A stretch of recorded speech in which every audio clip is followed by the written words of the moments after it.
Bharat England మధ్య semis ఉరూతలూగించింది. అసలైన T20 మజాను అందించింది.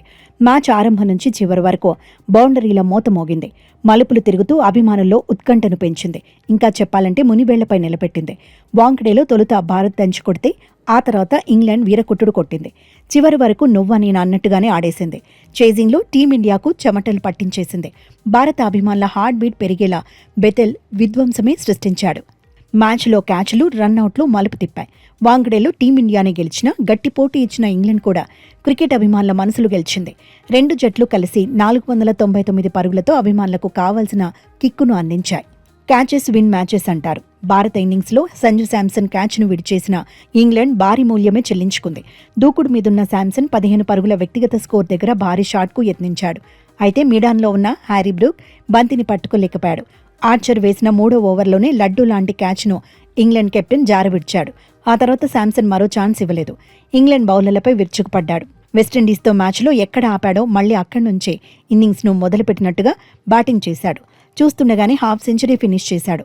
భారత్ భారీ స్కోర్ చేసేందుకు కారణమయ్యాడు. ఒకవేళ శాంసన్ 15 పరుగుల దగ్గరే అవుటై ఉంటే టీమిండియా పరిస్థితి ఎలా ఉండేదో చెప్పలేమని ఎక్స్పర్ట్స్ చెబుతున్నారు.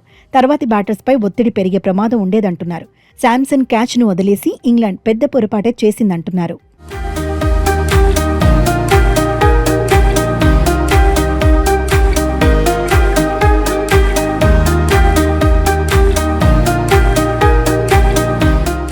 వాంకడేలో టీమిండియా 253 పరుగులు సాధించినా ఆ స్కోర్ను డిఫెండ్ చేసుకోవడానికి కష్టపడింది.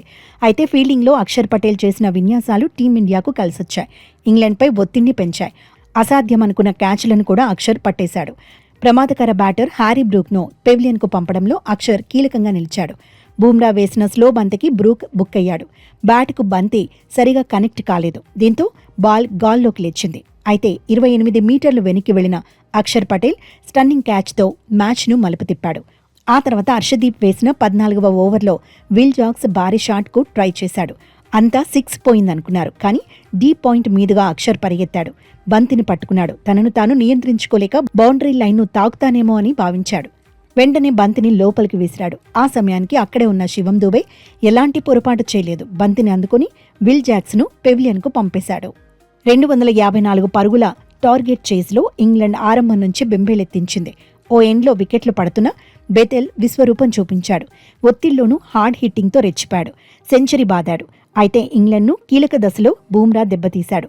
టీమిండియాకు అవసరమైనప్పుడల్లా తానున్నానంటూ ముందుకొచ్చాడు. బెతెల్ కరన్ను కట్టడి చేయడంలో కీలకంగా నిలిచాడు. 18వ ఓవర్లో 6 పరుగులే ఇచ్చాడు. ఈ ఓవర్ టీమిండియాకు అడ్వాంటేజ్ అయింది. ఆ తర్వాత పాండ్యా కూడా మెరుగైన ప్రదర్శన చేశాడు. 19వ ఓవర్లో కరన్ను పెవిలియన్కు పంపాడు. చివరి ఓవర్లో 30 పరుగులు కావాల్సిన దశలో బెతెల్ రన్అవుట్ కావడంతో భారత్ ఊపిరి పీల్చుకుంది. చివర్లో ఆర్చర్ 6లు కొట్టినా టీమిండియా విజయాన్ని ఆపలేకపోయాడు. బ్యాటింగ్కు అనుకూలించిన పిచ్ మీద బూమ్రా 33 పరుగులు మాత్రమే ఇచ్చాడు.